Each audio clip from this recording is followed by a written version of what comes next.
Welcome, welcome, welcome to the pod. You're listening to What the Reality with me, Cache Roberts. And I'm back with another Toxic Tuesday episode. And this episode is extremely toxic because Love Island is amongst us and the fans are already going bat shit crazy. There's no other word for it. How are you guys doing? My room is a mess right now, but honestly, not even a mess. I am preparing to move. I'm moving in 2 weeks. 3 weeks. This upcoming Friday, it'll be 2 weeks. So I've packed up a lot of my clothes. I have things everywhere because I won't have time to really pack because for some reason, I just have to maintain a busy lifestyle. Out of all the weekends, this upcoming weekend, I will be in Florida. It's my sister's graduation. So I had to pack up a lot of stuff last week or this past weekend. And then the following weekend on Friday, I will be moving out my first big girl apartment. So I really won't have time to pack this weekend because I will be in Florida this weekend. I leave Friday and I won't be back until Monday midnight. And then I did take off Tuesday though. So Tuesday, I'm going to get a lot of stuff done. And then I'm back at work Wednesday, Thursday. Then I'm off again Friday.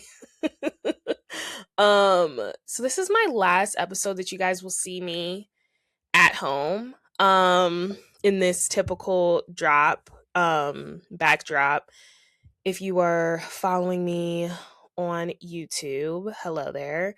Make sure you guys give the pod some love.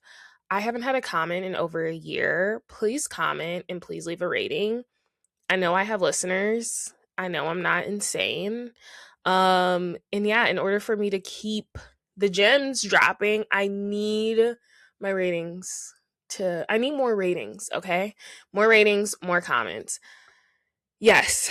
So I will be going on vacation for the next 2 weeks, and it's very much depending on how everything is going with my new state of place for the third week. But you will definitely know by the third week if I'm putting a new show out or not.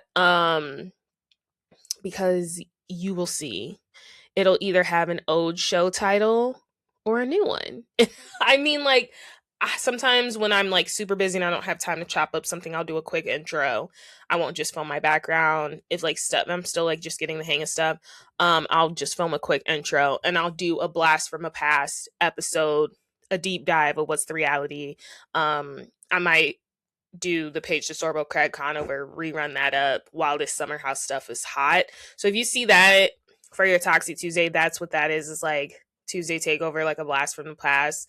Because I just don't know if I'll be able to really get started even that following week. I'm gonna try. I've ordered so much furniture because I just wanted to have all my main stuff. I already knew the space I was staying in. I saw my exact space, so I already knew. And I wanted to order the big pieces and then we'll decorate it along the way. But I did want to order a lot of my big pieces because I said, I've never moved out. So this is my first time investing in any furniture. So I should have a lot of my stuff set up and be ready to record to you guys. But if I'm not, you will know. Let's get into this episode. This is the last episode of my childhood home. This is going to be crazy. It's going to be crazy when I do my final makeup video at my vanity because I don't have a vanity in my apartment. My mom's going to get me one, but I won't have one. I'm going to be a bathroom makeup girly and I'll be filming videos there until I eventually get a vanity. But that wasn't on the priority list of furniture.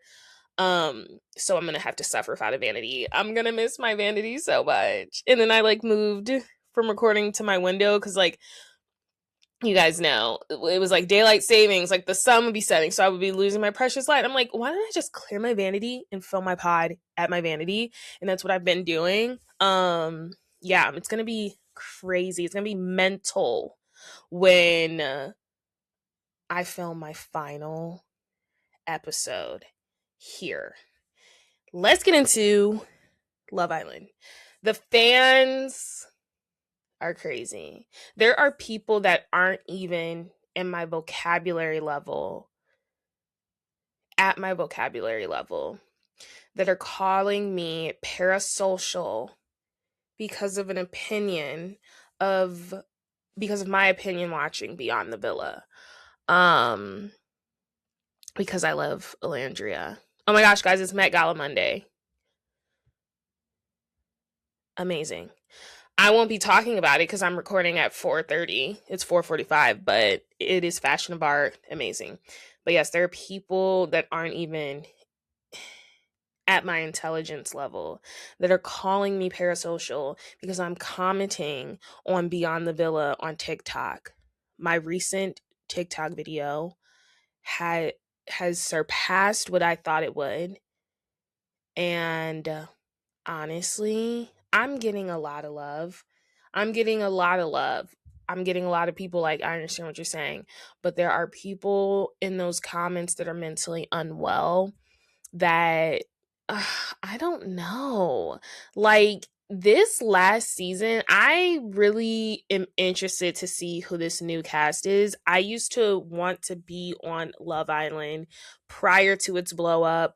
I have been obsessed with Love Island UK. I loved when they brought it to the US. I was watching Love Island US before it even got big. Season 6, I will never forget the season, and of course I'm spacing on her name. Was her name Nadia? And it was the one guy, Jeff, and who else was it? Timmy and Zeta, what was her name? That was a good season. I watched Justine and Sully's season. I was a big Love Island advocate. I was watching Love Island when they were at the Dre's hotel because of COVID. Okay? In Vegas. This isn't new to me, but it's new to a lot of people that are just catching on. Okay? They are insane. I thought season 6 was bad. No, I knew season 6 was nearly not as bad as season 7 because season 7 birthed the Hood Rats and the Taylor Clark stands, the Alandria stands. And it's like, I joke that I'm a stan, like a Beyonce stan and Alandria stan, but I'm not crazy defending these people to people I don't even know. I am making a video that's reached over 300K views, to my surprise, about what I'm watching. And people are upset of my outlook and connecting it for my love for Alandria because I said my love for Alandria aside. And the only reason I said my love for Alandria aside, because let's not get it twisted, I can't stand Taylor. Clark, you don't got nothing to do with it. I can't stand Taylor. I couldn't stand him on there, and I don't like the way he talks to Clark. My Alandria love aside, though, I can still comment and see what I see. This man has his life figured out. This man is totally fine with or without you, Clark. And I'm just trying to let the girl know she don't got a rush to figure it out. The girl is 24. I was 24 2 years ago. I can't imagine having my life figured out. Taylor knows what the F he wants to do. He wants to finish his vet school. He wants to get his doctorate. He wants to find him a wife. He wants to impregnate her and have some children. And he wants to pee outside. That is his goals in life. You know what? Period. I didn't realize how much money Taylor had until I saw them do the family trip to Oklahoma. I saw them anchors. Okay. He has money, which is why he's like, Clark, why are you trying to move to LA when I support you? That's what it's giving. It's giving he supports her. You know, Clark stayed back after the villa, and she really wanted to be a kept woman, and she was that, and she took care of him and she nursed him back to health. That is what we're seeing. But now we are at a point now where Clark is like a year. This was filmed around Christmas time. So it's filmed like 6 months after they left the villa. Yeah, like 5-6 months, which I think is a lot smarter versus doing a whole year later, because this is when the messiest stuff happened. You know what I mean? Like that 5-month mark. So period, Peacock, for doing that versus the first season of Beyond the Villa. I think Clark is at this point now where she's kind of like resenting. She's like, I didn't strike it while it was hot. This is coming out now. We leading up to the next Love Island. We about to see some young, hot, fresh singles. You know what I mean? Needless to say, I don't think any one of them is wrong. I view social media because that's what I do. I'm on TikTok, I'm on Twitter, and I see a lot of people coming for Clark saying she don't even know what she want to do. I'm like, did anyone want to know what they wanted to do at 24? I thought I did. Wait, I'm thinking about it. I know what I want to do. Like, if money wasn't an option, if the economy wasn't so crappy, if I could till this day pick up and move to LA, to Chicago, to the DC, and have the dream job of my life, which is honestly just working in editorial or beauty in media, I would be genuinely satisfied. I have not hit that level yet of satisfaction when it comes to my career. But we have someone like Clark who was kind of sprung into this, you know. I understand Alandria's outpour of love has been extremely strong, you know. People love her, but I don't think people understand why we love her so much, because we saw so many racists attack her and we saw the way Taylor treated her. And if we really want to talk about it, we saw how Shelly and Ace treated her because of her being this it girl. So we probably are overly rooting for Alandria, but I genuinely think everything Alandria got going for her is everything that she deserves. Just like I said the same with Clark. And it's like, I cannot imagine Alandria being held back in Oklahoma. Like, this life was literally birthed for her. But Alandria has this overwhelming amount of support because we saw how shady Clark was to Alandria and we saw how shady Taylor was on the show. You know what I mean? That aside, though, I'm watching Beyond the Villa. I kind of like Clark. I'm like, you know what? She is pretty normal. She's the most normal out of all of them. So that is where I'm speaking from, is watching Beyond the Villa. I'm not talking about Love Island, and I'm not talking about what they're saying in the Instagram comments and stuff, because the people are only responding now with their edits. Okay, rightfully so. You like, dang, this wasn't the edit I thought I was going to get. Now you're responding, right, to the edits. I was just strictly responding to the fact that I don't think Taylor and Clark are going to make it, just because I do see, why am I like forming a pimple right here? Just because I do see two people in two different areas in life. She don't know what she want to do. He knows exactly what he wants to do. It is difficult when you're in a relationship with someone and they don't know what they want to do. Vice versa, they know exactly what they want to do. It's a lot of pressure. And I was like, she's already feeling pressure from the public. Like, why didn't you do the makeup videos? Why didn't you hop on this? And I'm like, well, girl, you can still strike it while it's hot. There's plenty of people that are still remaining to stay relevant. It just depends how. Kaylor has managed to stay very relevant, someone I didn't think would be relevant. I would say Liv is kind of irrelevant. Kendall's remained to be relevant. You know, Janae, Leah, and Serena and them, kind of like the it girls of their season. There's ways you can manage it. I mean, not everyone's going to be an Alandria, you know, and then not everyone's going to be a Hutta, who is now having to scam the folks and post games on her stories so she can get some money hit in her direct deposit so she can pay her lawyer off, because the text messages that were leaked were insane. But I'm just saying, like, not everyone's going to be an Alandria of their season, or even a Nick, which we're about to talk about. But the people are saying, like, I'm parasocial or whatever because I'm commenting on a reality show. And it's just like, Love Island, I'm telling you, you guys were in the lab, okay, with season 6. So ever since then, you can promise you were going to have some active, engaged fans watching here on out, standing, going to bat for people they don't know. But the people that are commenting on the show, again, are the ones being labeled parasocial, when it's like, this is kind of what we do for social media. It's like, this is kind of what I enjoy doing, is talking shit. So it's like, I wasn't even talking shit. I was honestly just like, I don't think it's going to work. I mean, this man is clearly looking for a wife, and she clearly trying to live it up. I mean, and they do have an age gap. I think it's like a year or 2 years. I don't even think it's that insane. I just think she's like in this space where she's just kind of like, I don't even know if that's what I want to do. I don't even know if she really enjoys Oklahoma. I don't know. All I know is she has time to figure it out. And I was just saying that in the video, but a lot of people didn't get it. However, it did bring my numbers up. That's why I'm like, if you're listening, can you please just like leave a rating, a nice one, and a 5-star comment at least, or 4. I'll take a 4-star comment, but 4-star rating. But moving on from that, I just posted a Maya one. We'll see if it goes as big. The people, y'all, the way I'm so about to be running my mouth during this season, especially now that I'm never going to be casted on Love Island ever, I will now become like their biggest shit talker ever. Like, I just know for a fact I'll never be casted on it. I don't want to be casted on it, especially because I've talked so much crap now. If there's a reality show for commentators, I want to go on that. where we're put on with a bunch of internet personalities that just talk crap, I would want to do that because, period. Other than that, I don't want to be on Love Island. I saw the way they treated Shelly. I saw the way they treated Landria.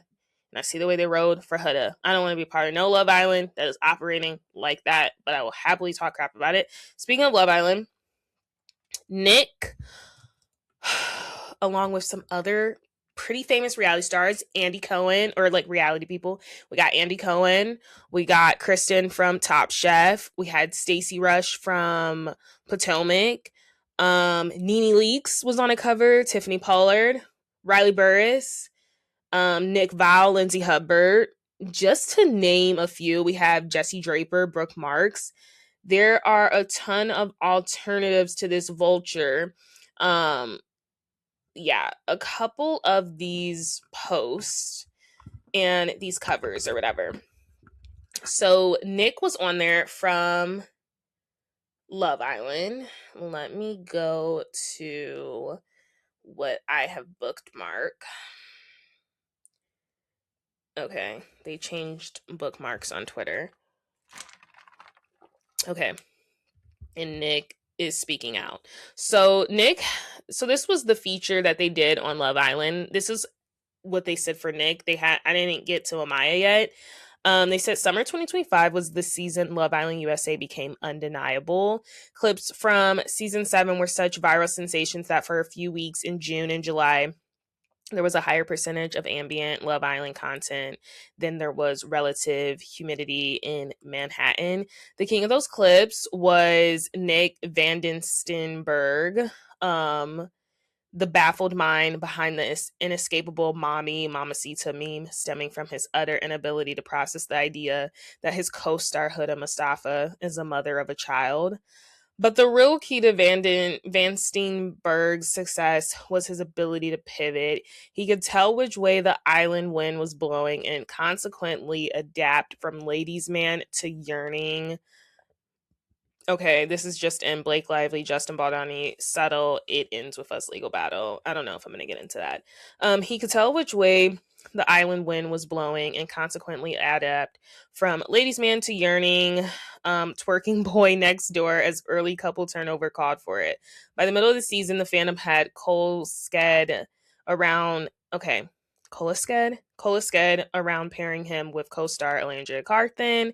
Never mind that they didn't seem to be more than friendly colleagues. Vansteenberghe gamely played along, leaning into the role of a person in love with Landria with such comfort and poise that it barely mattered if it was true. Though they were not technically the season's winners, Nick and Andrea were the runway victors in all the ways that currently count: fan fondness and sponsorship deals. Vansteenberghe is now pursuing the most tried and true reality side hustle, DJ for hire. I need to figure out who wrote that.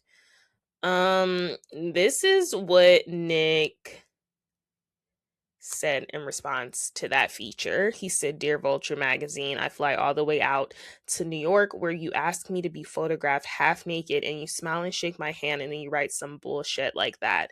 I'm sure I'll be told not to speak about this." Yikes.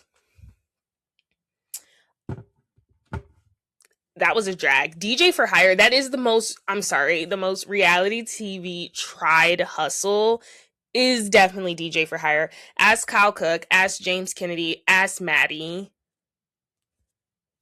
ask Meredith Marks, ask Dorinda Medley. I just named 5 reality stars that are now trying to be DJs. Anyway, James Kennedy was the first DJ, if we're being honest. He was the first one, and we see how that sale synced. That was a drag, if I have to say. What else do we need to talk about? Let's talk about these Secret Lives of Mormon Wives girls before we move on to an Atlanta and Rhode Island recap. That's what we're talking about today because those were 2 10 out of 10 episodes. Finally, Atlanta is bringing us some drama. I also want to talk about K. Michelle.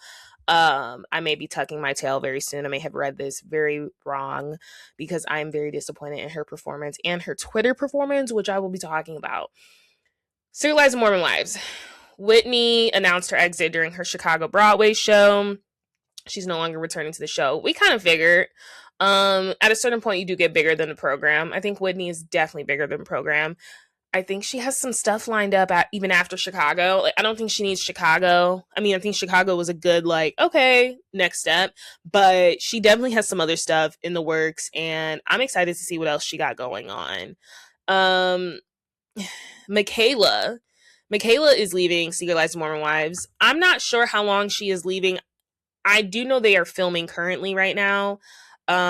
Taylor Frankie Paul is not filming, but she was definitely offered to film. The ladies are definitely not trying to have her film, and I'm going to talk about what Jessie Draper apparently sent to Dakota. And Jessie is seeming like the HBIC now. She is the main girl in charge. She sent a voice memo to Dakota about how they were all basically not trying to film. I have that. I'm going to play through TMZ.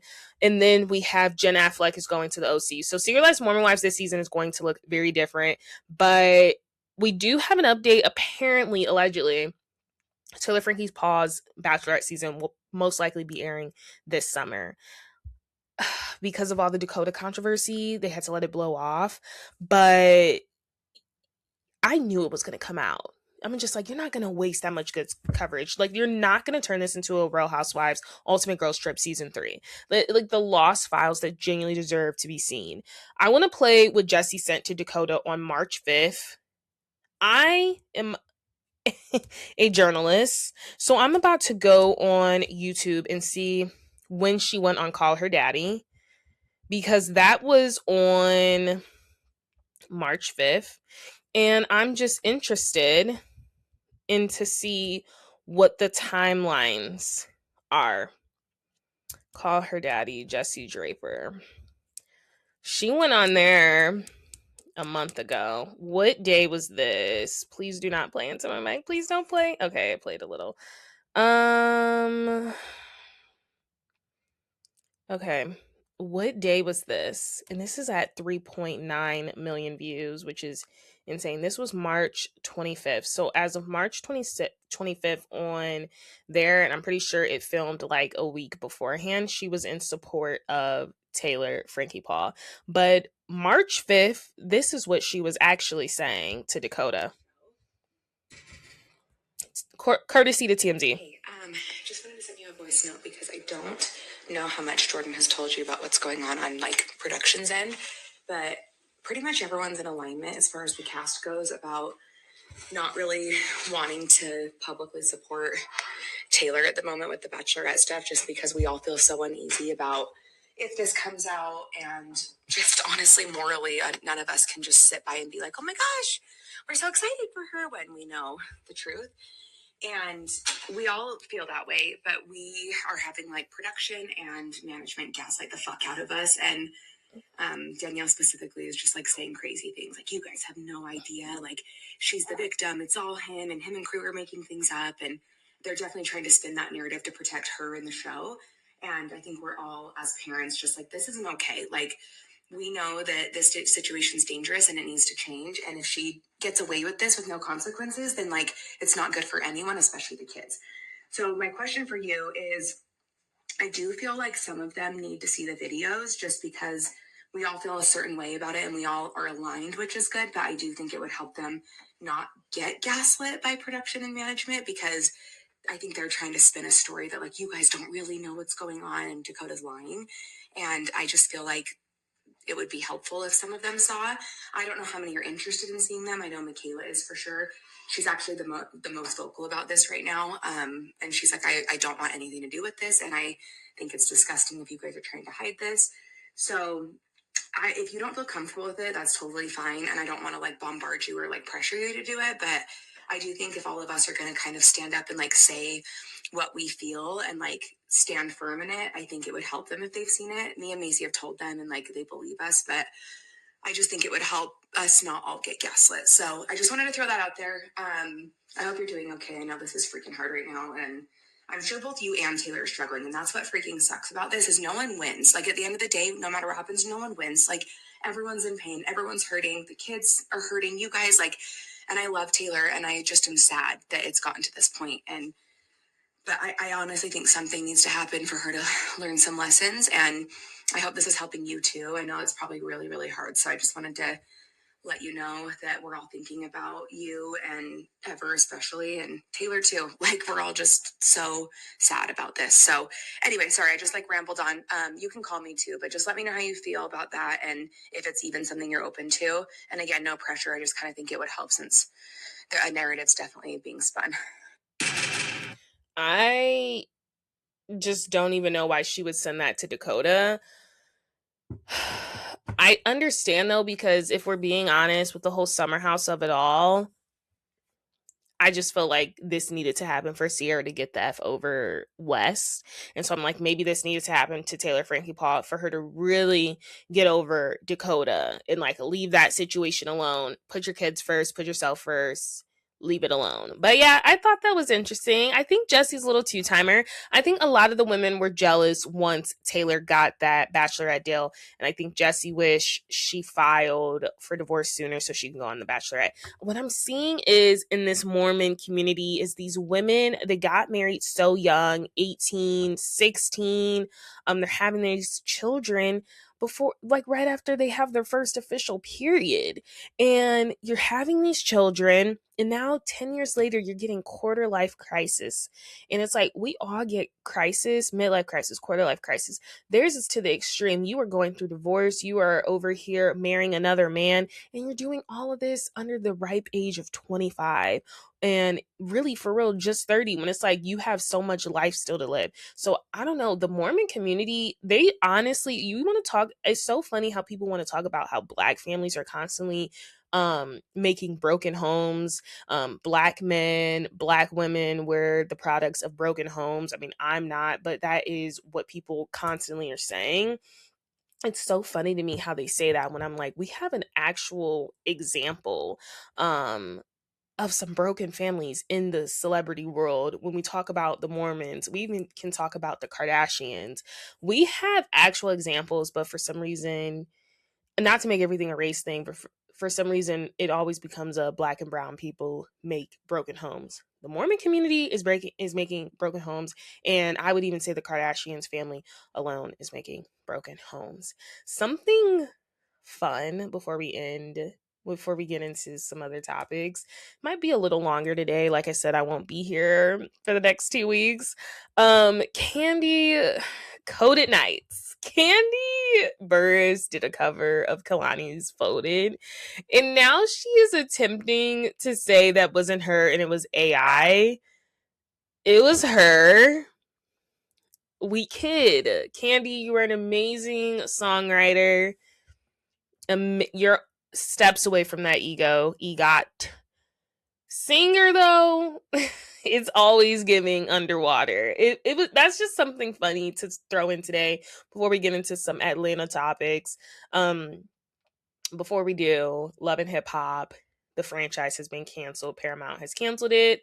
That does not come as a shock. I was shocked Love and Hip Hop has went on as long as it did. In my true humble opinion, it went downhill once Stevie J and Jocelyn left. But even when Love and Hip Hop Hollywood randomly got canceled, which I actually thought was better than the New York one or Atlanta one at the time, when that got canceled, I feel like it was going downhill.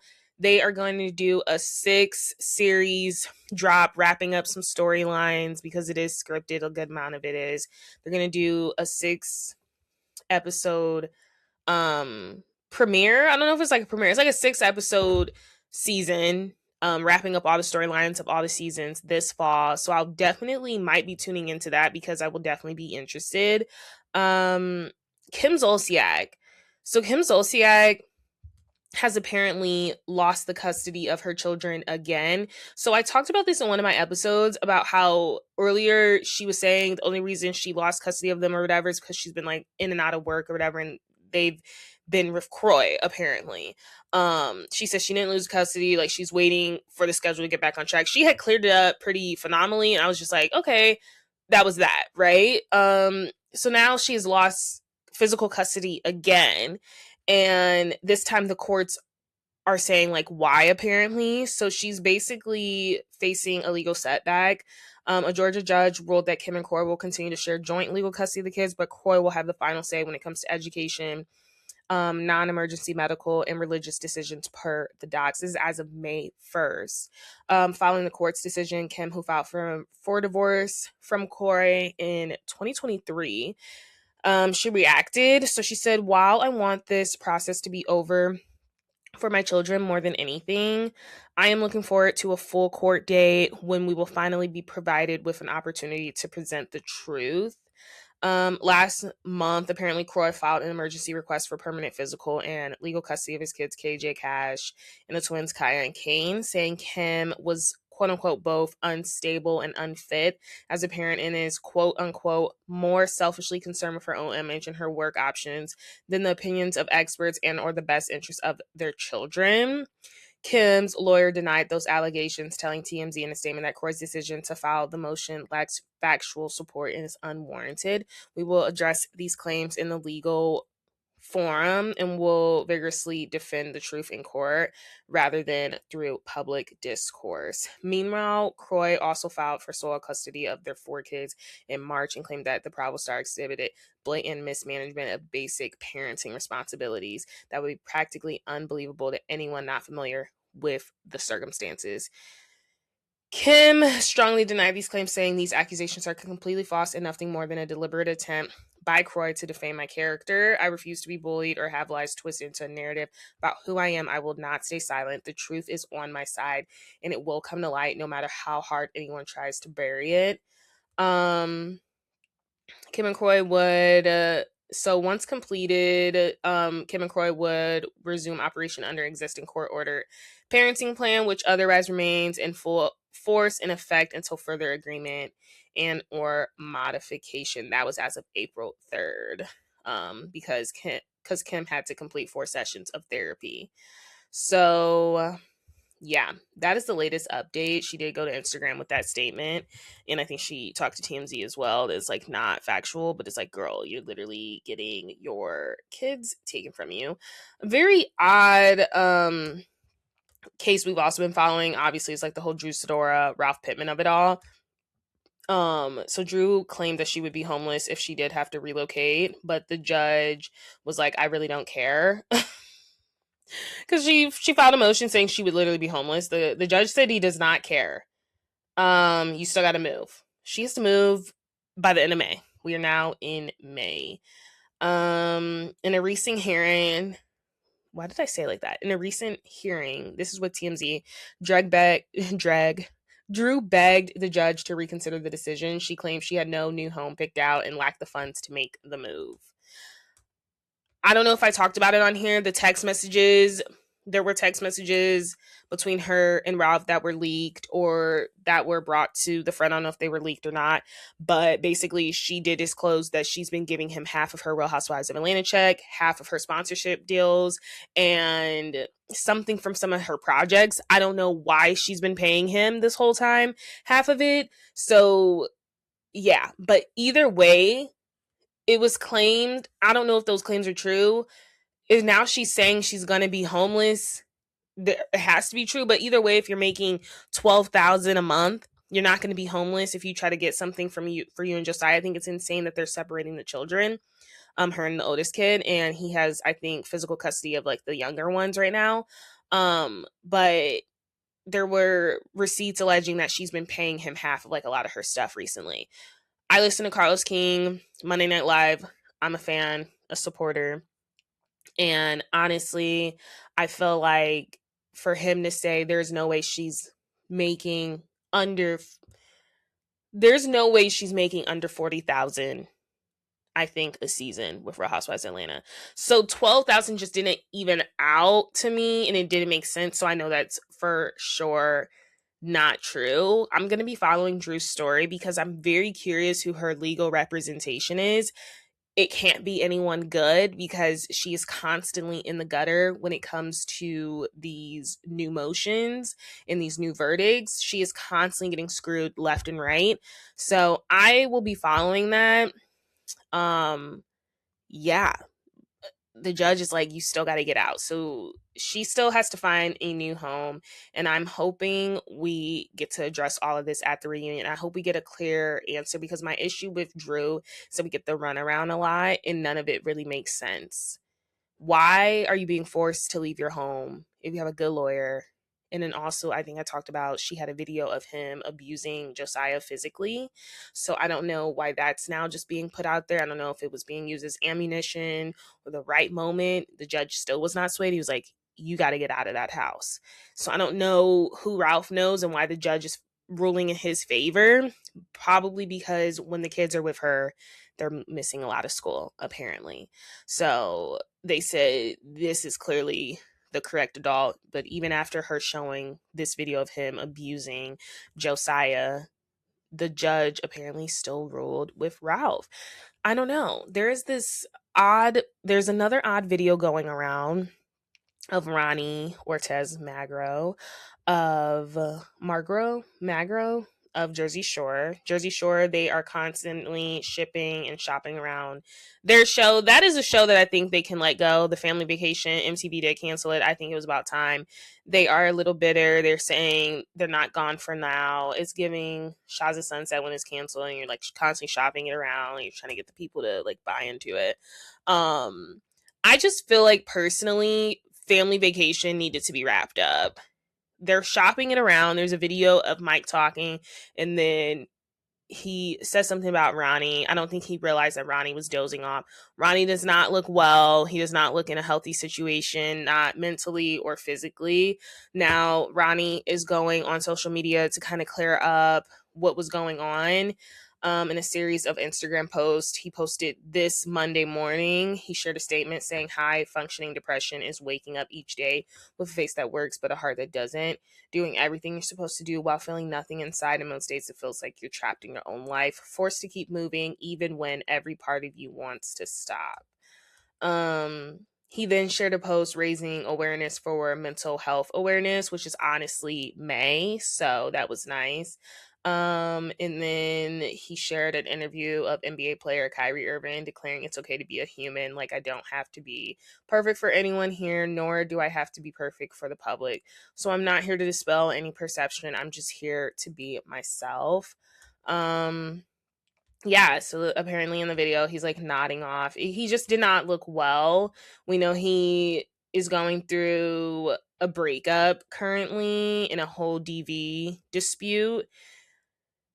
I did a deep dive on the Jersey Shore actually, and I was talking about his breakup and his DV situation. So if you guys are interested in that, make sure you tune into that. We are about to move into my favorite part of the episode when we are talking recaps. You know, it was Sunday on Bravo. As you know, I did watch Real Housewives of Atlanta. I watched Rhode Island today. I watched Watch Women's Live, which no Atlanta girl was on. It was actually Kelsey, and it's gonna drive me insane. The guy from Ugly Betty, who I absolutely love, I always forget his name. He was on there, and then I did watch Women's Live. I mean, after show for Rhode Island. I will keep saying this: Joe Allen's makeup in the after show looks amazing. I don't know where the Atlanta after show is. We've had a healthy amount of episodes out and still not out, but I want to talk about K Michelle before we get into Real Housewives of Atlanta. I was one of the people that were like so on board for K Michelle. Maybe it's because I do love her musically, her old stuff. I can't really get with her newer stuff, but I know that is a talented woman. And I liked her on Love and Hip Hop. She was one of my favorite on Love and Hip Hop. So when I see her on Real Housewives of Atlanta, I'm very confused about the behavior that's going on. She's acting like she's not with the program. She's constantly looking at the cameras. She acts like she's kind of too good to show up for scenes without makeup. Yeah, we're talking about that. K Michelle did not want to show up to the dinner scene because she didn't have her glam with her. When it's like, girl, you look fine. Your wig was in place. You didn't look crazy. And she's like, that's one thing she can't learn to do is do a quick 1, 2, 1, 2, 1, 2. And that's what I always tell girls. You should know how to do your makeup. I don't care how famous you are, how rich you are. You should know how to do your makeup.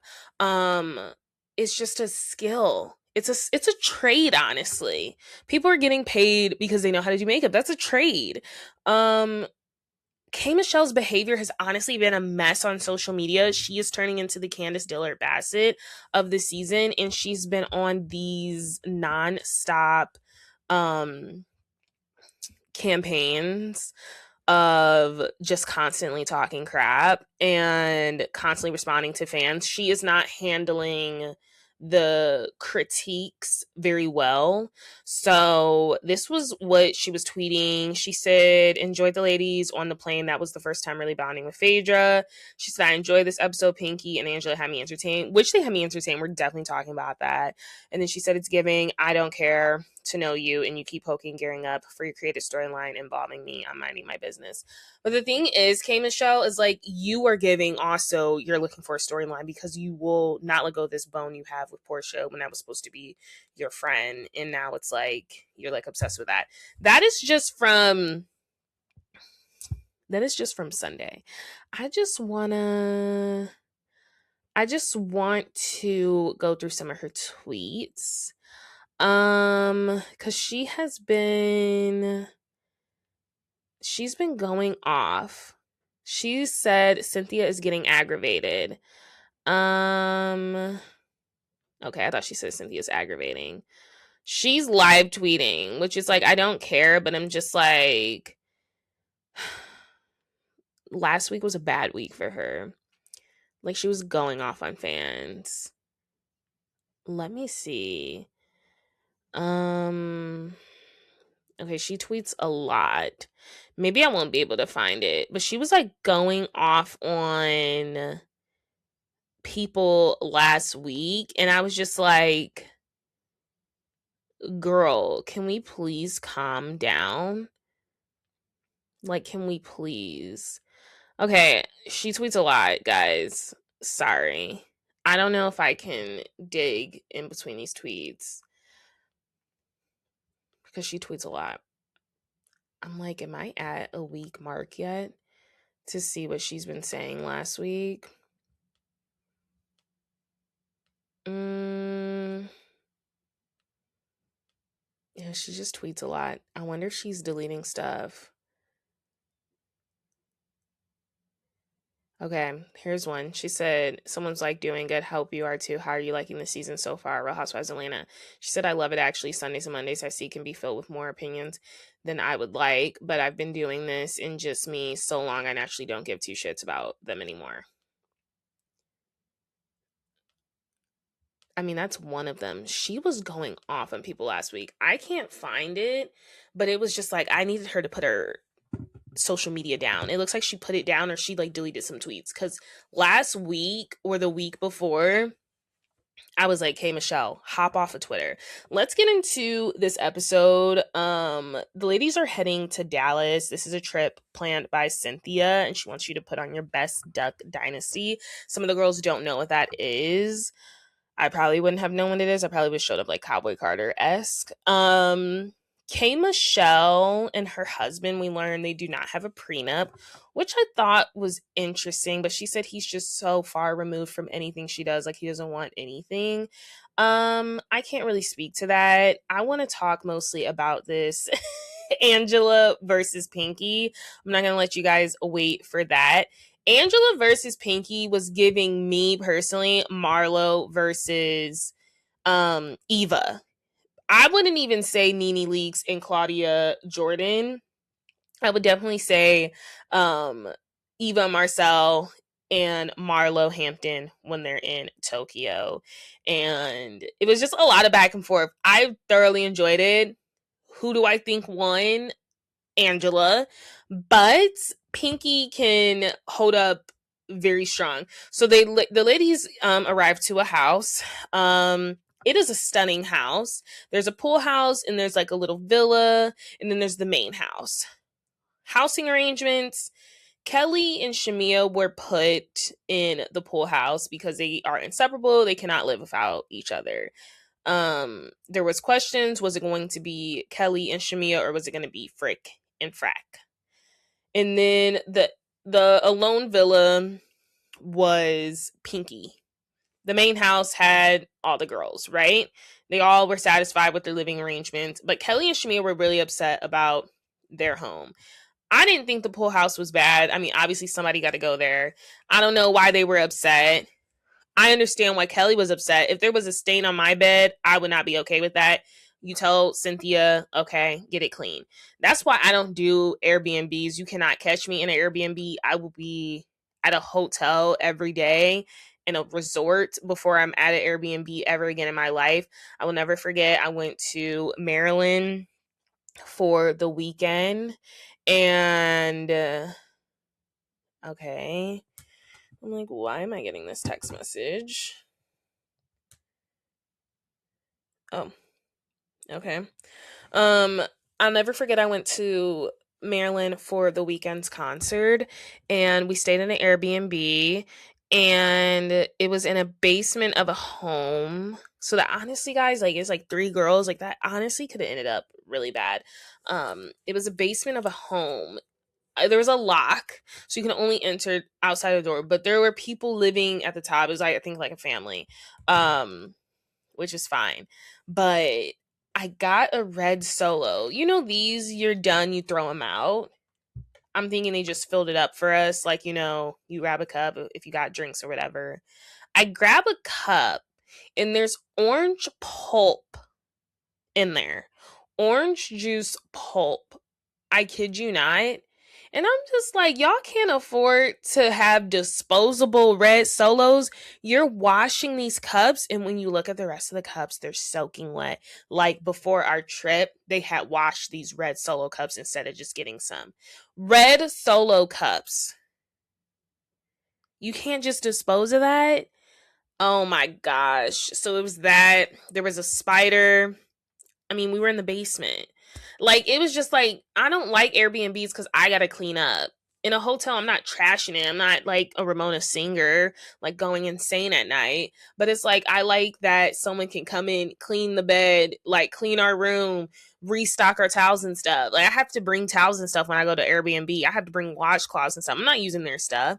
Like, it's different. I will never be an Airbnb girl. So I would be really highly pissed off if I am supposed to be sleeping in this bed and there's a stain on it. I prefer hotels. That's just what I prefer. So I understand why Kelly was upset and Shamia were upset. I don't understand why Pinky was upset. Pinky had a lot of energy at the table, I will say that. She was doing a lot of neck rolling. It was a lot. I was like, girl, are we about to rap a song or something? Rap a vegan burger?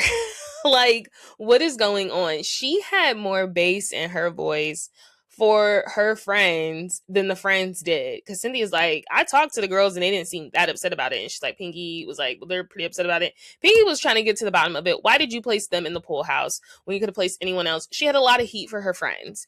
We learned that Pinky goes hard for her friends. If they're upset, she's upset, and she just didn't like how the arrangements were, and she's like, were you trying to pull a fast one? We all know how Cynthia is, so we knew Cynthia was definitely not trying to pull a fast one, and she wasn't trying to be exclusive. She was just like, they get along, they are like this, I mean, whatever. So yeah, Pinky ends up getting into it with Angela because Angela's like, your tone, like, you just have a lot of energy. They end up going blow for blow. Angela calls her Papa Smurf. She calls her Mr. Dish or whatever. Don't do it. Pinky calls Angela Damon without a wig. Who is Damon? Angela without a wig. What else did she say that I was just like, oh, she said she should have bought her foreclosed homes. And I'm just like, so, and then she started talking about her physicalities. So I'm like, Angela, I mean, Pinky, are you jealous of the way Angela looks? Because Angela, good. Good. She looks good. Body tight, face tight, wig tight. So I didn't know, was it giving jealous? It just came out of nowhere. I was like, Pinky, are you good? There was some hostility. Angela called her out on it. They went blow for blow. She said she should have bought her foreclosed homes. Angela said, well, at least I'm not canceling Christmas for employees. Don't you owe several employees? That's what the streets are saying, is that she owns several employees. I like both of them, so I hope they really can squash it. And then I'm just confused with Pinky saying she could have bought her foreclosed homes. I'm like, clearly not if you're filing bankruptcy. Granted, you know, business bankruptcy is completely different than personal bankruptcy. And maybe the gag of the century was Angela telling Pinky she could throw a rock at 10 people that Pinky owe money to. And that's why I say it was giving Marlo and Eva. Okay, we weren't quite there. It wasn't giving Nene and Claudia. It was giving a good old Marlo and a good old a good old Eva Marcel. That was a tennis match I was literally watching. And then we finally did find use for Phaedra in that episode because Phaedra said, I love this fight. I love Angela and Pinky. They both are in a bunch of debt. And that honestly killed me because I'm just like, as a Phaedra lover, I have been having a very hard time finding her purpose for this season. I did think maybe she should have stayed as a friend role, like Cynthia, and then we wouldn't have expected much. So maybe she'll be in a friend role next season. I don't see the need for her to be a housewife. I think she should have did the friend role like Cynthia. You still would have got your pretty penny from Bravo. And then you really would have had just a reason to just serve face. Is it giving face in the words of Portia? 10 episode. It was a slow build up. And then I will say this whole skipping dinner for glam, but then you're still joining on a scene to figure out what's going on. It's not really the eat you thought it was. I thought it was insane that K. Michelle wanted to skip because she missed glam. I'm like, girl, you actually look good. And what's crazy is like, it's not even like you refused to film. You were still filming. You just didn't want to be at dinner. It's one thing if you're like sick and you're like, I need to go lay down, and this is like honestly a lot, but I don't know. I just personally felt like that was a lot, and I could see why Shamia and Kelly didn't want to show up. They were upset about their room arrangements, but then again, you both still showed up. I will say Kelly's boots that she had on, nasty, amazing. I'm so over the criticism of Kelly and Shamia and Rosie for Rhode Island. Like, the fans get nasty with it. I think Kelly definitely has a story to tell. Maybe why you married that man. I don't like the heat she's getting, and I think people are being very cruel on social media, and they're just being overly mean to Shamia and Kelly because their faves are Portia and Angela. It's getting weird. It's getting weird. That, you want to talk about parasocial? That's parasocial. I'm just hoping K. Michelle. I mean, I did my rant with K. Michelle. I'm just hoping like she's not a buzzkill, because it was giving like, girl, you not about to film because you don't got no glam here, girl. Now you done been on TV without a wig. I just think she's treating. That's the challenge with someone being on reality TV prior. I just feel like she's really treating this as, I have to reinvent myself, when it's like, we kind of already know you, K. Michelle. We want to grow with you, and you've never been this person and be like, I can't be seen because I don't have glam. Like, it's just kind of like you filmed a scene in the hospital with water leaking out your butt from your butt thing, your silicone shots. So it's like you're not above filming without makeup. You're definitely not Lisa Barlow, who like literally shuts down, does not want cameras on her if she doesn't have an ounce of makeup on. You're K. Michelle. I just felt like that was really weird. I was like, okay. Next episode looks really good because Cynthia taps in. She's like, why are y'all still talking about it? I got the rooms clean. What is the issue? You're still talking about it. And honestly, the pool house isn't that bad. It's very rich for Kelly to be talking about. I wouldn't stay here. Like, I know I'm going through financial ruin, but I still wouldn't have stayed here. The pool house don't look bad. Y'all not in bunk beds. There have been worse rooms in the history of Girls Trip when it comes to the Bravo universe. That pool room is not bad. The only thing I would be upset with, get some cleaners in here. Why do I got stains on my bed? Give me a new bed sheet. Give me a new bed comforter. And I'm good. And then they said the bathroom was dirty. Clean the bathroom. I mean, what else do you want her to do? Cynthia's the least of your worries on this trip, you guys. Rhode Island. Before we get into this, Rhode Island, which was spectacular, they went to Newport and they stayed in a castle that is been built since the 20s. That is my ultimate dream. There's so many, guys. Like, I love castles. I love that historic stuff. I love, like, Victorian era, even though my people was not free.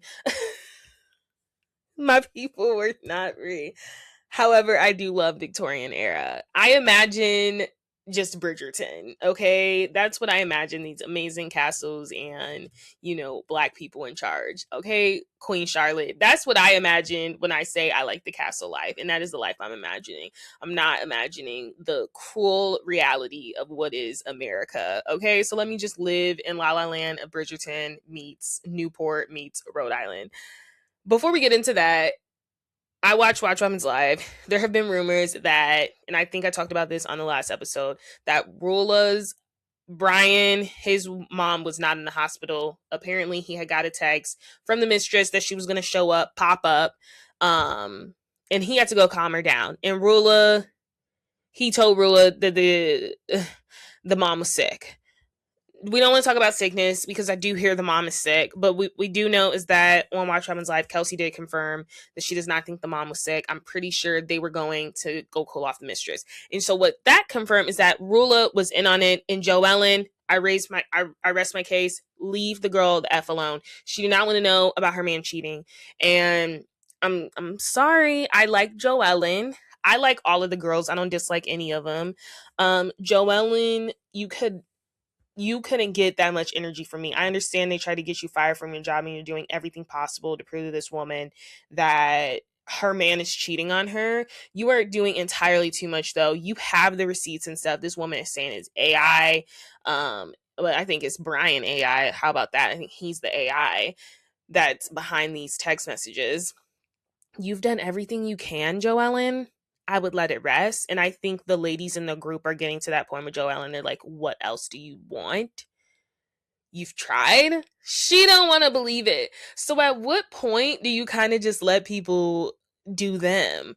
Like, she wants to believe this man is faithful to her. She wants to believe that he is done seeing this mistress. Like, she didn't just have to go talk the mistress off a cliff. Like, if that's what she wants to believe, you have to let her, because it's getting to a point where it's becoming obsessive. Another thing that's becoming obsessive is Kelsey's dedication to taking down Rosie. It's one of those things, it's like when you know you are in company of someone that's terrible and you're trying to do everything possible for the other people to see how terrible they are, it doesn't work because now you're just coming off as terrible, calculating, and weird. I just feel like it's giving, you're obsessed with Rosie.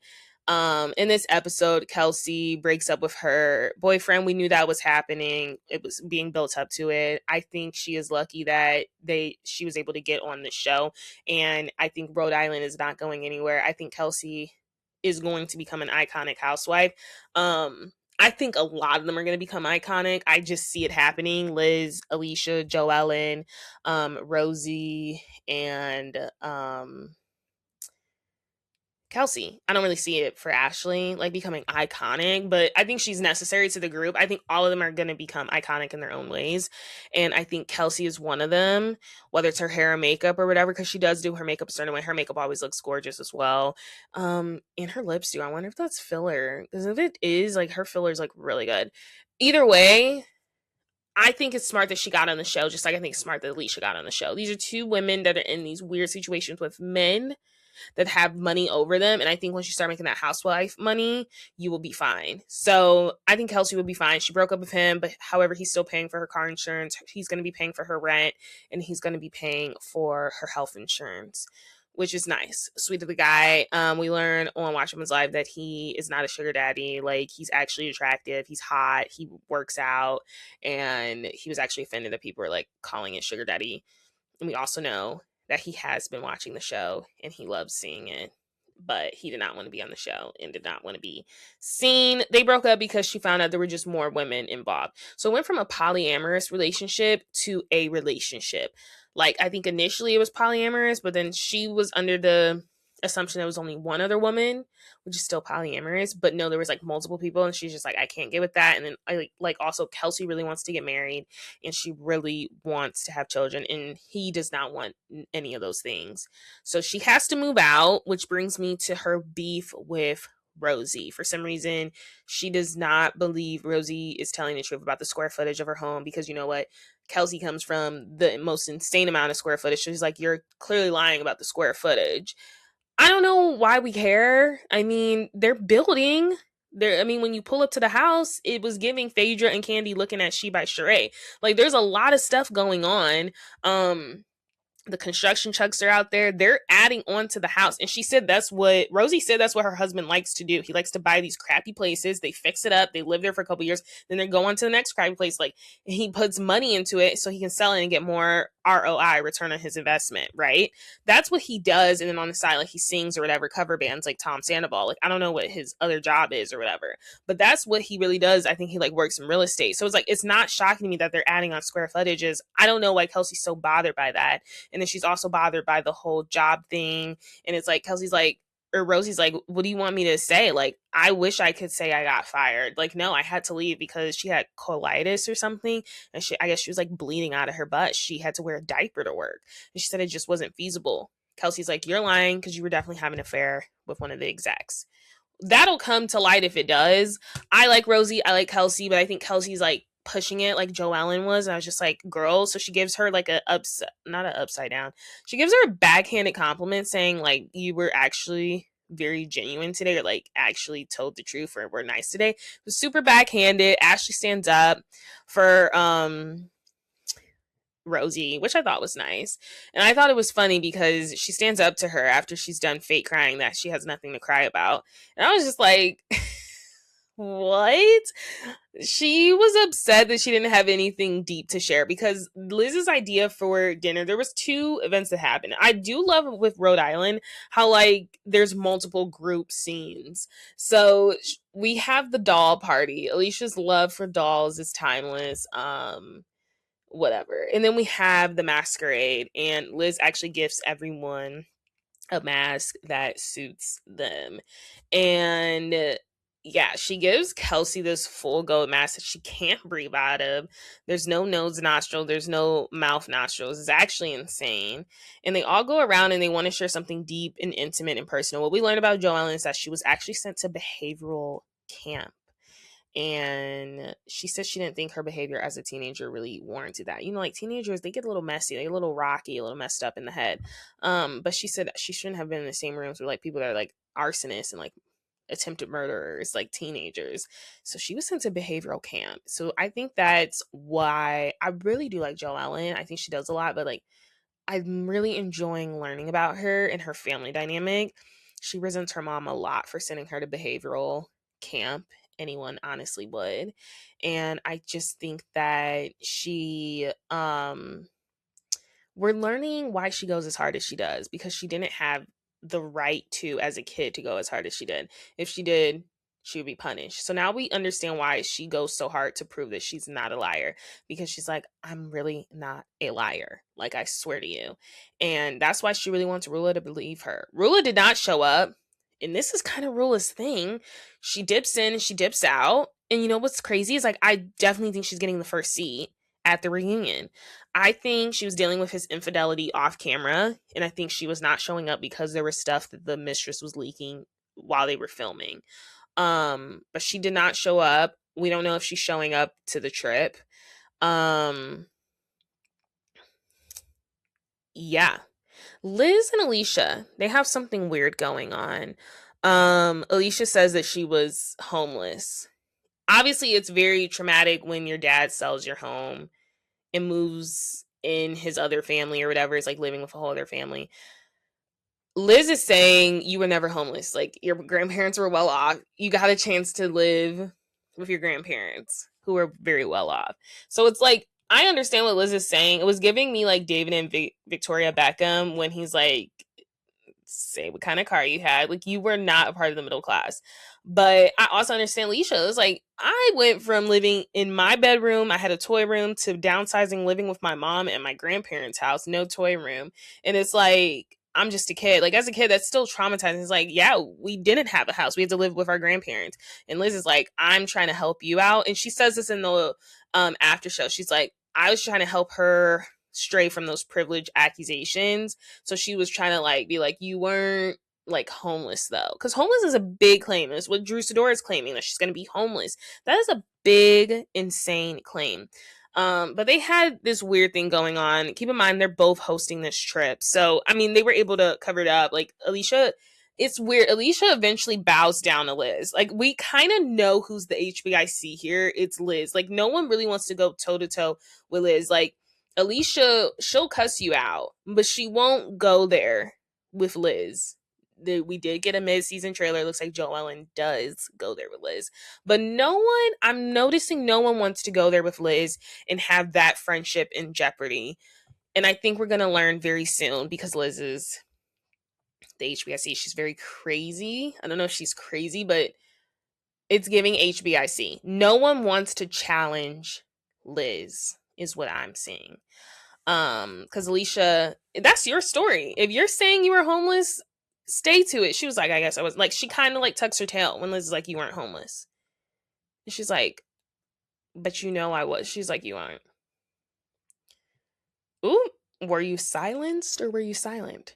Another 10 out of 10 episode, you guys. Like I said, I love Rhode Island, and I'm glad Atlanta is finally turning up. This was my last Toxic Tuesday episode in my childhood home. I'm moving out, a 26 young tenderoni, finally moving out, doing the damn thing. And it's not where I imagined staying in my hometown, at least for now, but I still do want to move out of Cleveland. Into another city, but this is the first step to that. My first apartment's going to be a studio. I'm really excited. And yeah, the next time you see me, I will be in a different setup. I will probably be in a different setup. I don't even know if I'm going to keep the mic I have now. I did order these wireless mics from Amazon. I had good ratings because I'm going to start doing different beauty videos soon. And yeah, I just wanted to get those, but I'm also seeing people use them for podcasting. And the 2 dining chairs I got for my studio that are going to go with my most gorgeous, my apartment's going to look gorgeous. Like, this is furniture that's following me for a while. Besides the couch, I don't know if the couch is going to follow me. I got a cute couch, but it's like a pull-out couch because I'm in a studio, and it's like, I want, if like people need to stay over, you can stay in the pull-out couch. I don't know if that couch is going to follow me. I have a dream couch, but I couldn't afford it. It was like $1,000. What do I look like paying for $1,000 couch? Like, you know what I mean? I'm not there yet. Like priorities. No, we don't need to be getting $1,000 couch yet. But everything, all the pieces I literally selected for my studio apartment, like I literally hand selected, and I can't wait to post like home content on my beauty page and stuff, and like lifestyle content, because I'll be in my own space and it'll just be like more feasible to my lifestyle, you know.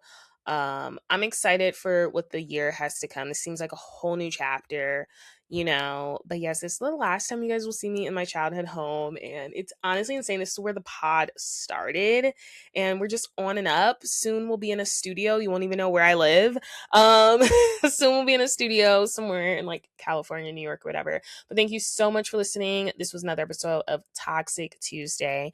I will let you guys know. Follow me on TikTok. I will still be posting on TikTok. I got to figure out where my TikTok will be at now, because I always make my TikToks at the vanity. I had to figure out I'm going to be doing it at my dining table, my bathroom. Like, I don't know where I'm going to be posting the tea.